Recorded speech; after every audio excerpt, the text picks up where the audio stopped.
I get asked all the time what my favorite YouTube channels are, and I realized this morning that I've never done a video about my favorite YouTube channels. So I thought I'd run you through a few of my favorite YouTube channels today. First up, you know I love movies, so one of my favorite YouTube channels for movies is Red Letter Media. I love their humor. I love their offbeat sensibility. I know that's probably not a surprising answer given how big that channel is, but I really do love Red Letter Media's Best of the Worst, their Plinkett reviews. And so I really like that channel. I think it's great. My other favorite movie channel is Oliver Harper. Oliver Harper is sort of a companion piece in an odd way to Red Letter Media. Like Oliver Harper, his videos are not so much about pure commentary and humor. His videos are about pure commentary and research. So where Red Letter Media gives you their opinion plus gags, Oliver Harper gives you his opinion plus the history of the movie, the production history, the way the film that he's talking about got developed, and then the turbulent production it might have gone through, and then the box office results, the merchandise, the spin-offs, all that kind of stuff. So if you really like a documentarian point of view about a movie, you go with Oliver Harper. If you just like a humorous review of a movie, you go for Red Letter Media, at least in my world. So that being said, I also love animation because I do videos about cartoons. So one of my other favorite channels is Harry Partridge. Harry Partridge is the animator of Starbarians, and he also does the animated interludes for Riff Tracks. So if you've ever been to a Riff Tracks screening, you'll see his animated intro that sort of kicks off the whole movie. His humor is mature, so it's not something that you'd want to watch, if your kids are running through the room. But his humor is hilarious. It's kind of in that Deadpool kind of vein of maturity, and that's the kind of humor that I really like. Very, very highly recommended. Check out Harry Partridge if you haven't already. But again, those are my three sort of visual entertainment channels that I like the most.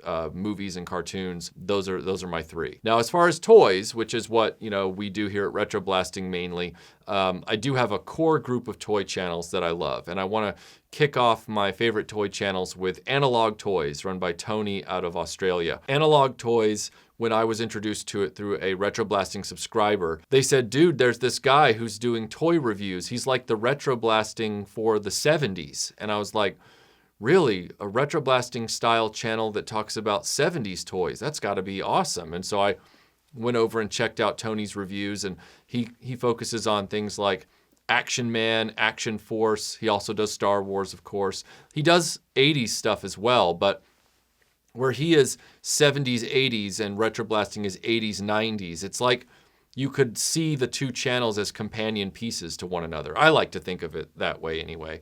But he focuses on doing like documentary style videos about things like the Action Force Robo Skull, where he talks to the designers, or he did like a full 90-minute documentary about the history of Action Man. He just did a whole feature video about Evel Knievel toys. I mean, and he's really, really invested in it. I mean, the production value is high. The commentary is of top quality.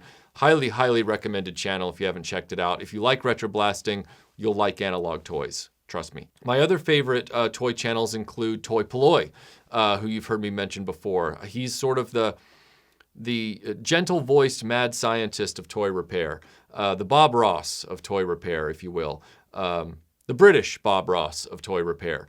I like his fearlessness. I like the fact that he's willing to go the distance to find a solution to fix a toy's mechanism or its aesthetic, and also make it better than it was when he found it broken. He also does toy reviews, but he is known as the toy repair guy. So check him out if you haven't. He does great custom stickers. The guy's just fearless. He's just fearless. Dave, I salute you. You're one of my favorite channels. As a companion piece to that, I would recommend a channel called Painted Plastic. This channel is more about customizing, and it's also about diorama. So Ted, which is where Painted comes from, Ted is focused on giving you kind of a step-by-step instruction into making a diorama backdrop or diorama groundscape, or showing you how to custom airbrush camouflage on a G.I. Joe vehicle that you want to spruce up.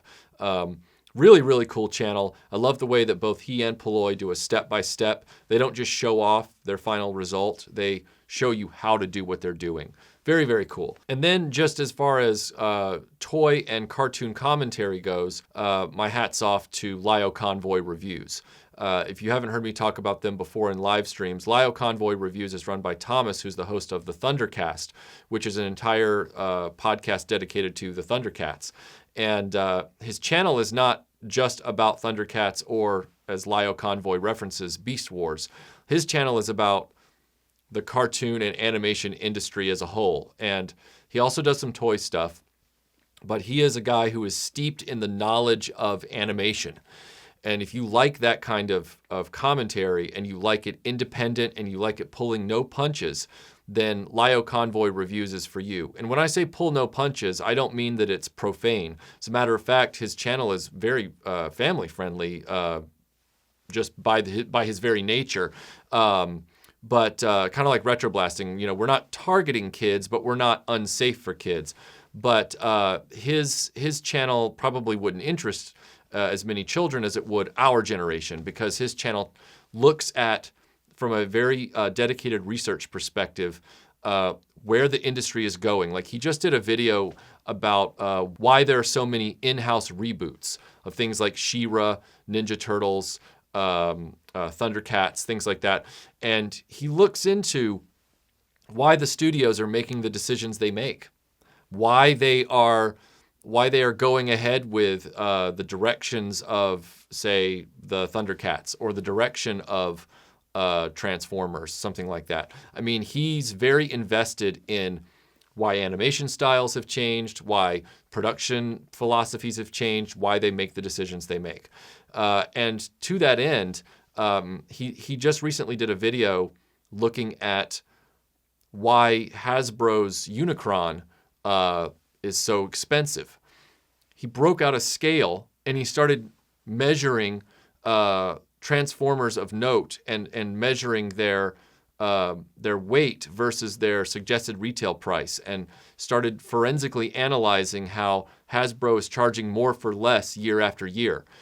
Pretty fascinating stuff. I really like the fact that he's independent. I really like the fact that he's unapologetic, and I would definitely check him out if you haven't checked him out before. If you like independent commentary and you haven't watched Lio Convoy Reviews, you should do it. I mean, this guy is the real deal, and he's really, really smart. Now, when it comes to toy channels that are devoted to just one topic, there are two that I really like. The first one is Hooded Cobra Commander 788, run by Brian Lower. Now, this channel I've watched for several years. The reason I like it is, one, he's an independent voice, as always. Those are the voices I like the best. His devotion to G.I. Joe is immeasurable, but he's not enslaved to it. He is happy to let you know when a vintage toy, for example, wasn't up to snuff. He points out the good and the bad about G.I. Joe toys. He covers everything in the vintage line from 1982 all the way to 1994. He also touches on some of the modern tribute pieces as well, the 25th anniversary line occasionally, but his main focus is the original G.I. Joe 82 to 94 line. And he does it extremely well. He's very thorough, very knowledgeable, and he does it as well as some of the other top Joe reviewers in the YouTube space, including FormBX257, which is also a good channel. But as far as a channel that I'm, subscribed to, follow, and can't wait to see his next video, it's gotta be HCC788, because he put so much time and passion into his videos about Joe. He put some humor into it. It's just a very authentic video experience every time. So if you're interested in G.I. Joe, please check out Hooded Cobra Commander 788. And then finally, I just want to give a shout out to a YouTube toy channel that is focused on one subject, but I've become a devoted follower of that channel in the last few years, and that's Batman March. Batman March is all about Doctor Who all the time. And he doesn't just focus on toys. He also focuses on the Doctor Who television shows, both classic and modern. He is a dyed-in-the-wool Doctor Who fan. He has his own life-size TARDIS that he built himself. But what I bring up his channel for is because his channel is indicative of a trend that I hope will continue to happen. He has always been an independent voice in toy review and commentary, specifically Doctor Who, but he doesn't pull any punches with his Doctor Who reviews. He will point out flaws. He will point out things that don't gel real well with the design of a figure, or he'll question why the toy company made the decision they made. Very, very authentic, credible voice, not a shadow marketer. And normally, you know, shadow marketing is left to the people who always say positive stuff all the time, and they're in bed with the toy companies, and the toy companies have only paid attention to them. Well, Batman March might be a turning point, at least for the medium to small toy companies, finally seeing the benefit of aligning themselves with YouTubers that their customers trust. Because in his recent videos, Matthew has revealed that Character Options sent him the latest wave, which is so exciting because what that says is they're finally recognizing the credible voices in our space. And maybe there will be a changing of the guard where the toy companies realize we probably should be supporting the honest YouTubers because that will pay. And it will pay more dividends in the future for the toy companies as far as their credibility and the loyalty of their customers than if they just keep siding with mouthpieces that we all obviously know are just marketing at us for free toys. Matthew is not that guy, and I'm so glad to see that he's finally been recognized as one of the premier and respected reviewers of Doctor Who action figures. And so I hope that this is the beginning of a broader trend across lines and across franchises. Who knows? Maybe one day Hasbro will finally concede that they need to start working with people who are honest about their stuff. So we'll see. But anyway, not to go off on a tangent, but those are my favorite YouTube channels. Let me know what your favorite YouTube channels are. I always love taking recommendations. But thanks for watching this, guys, and I'll see you on the next video.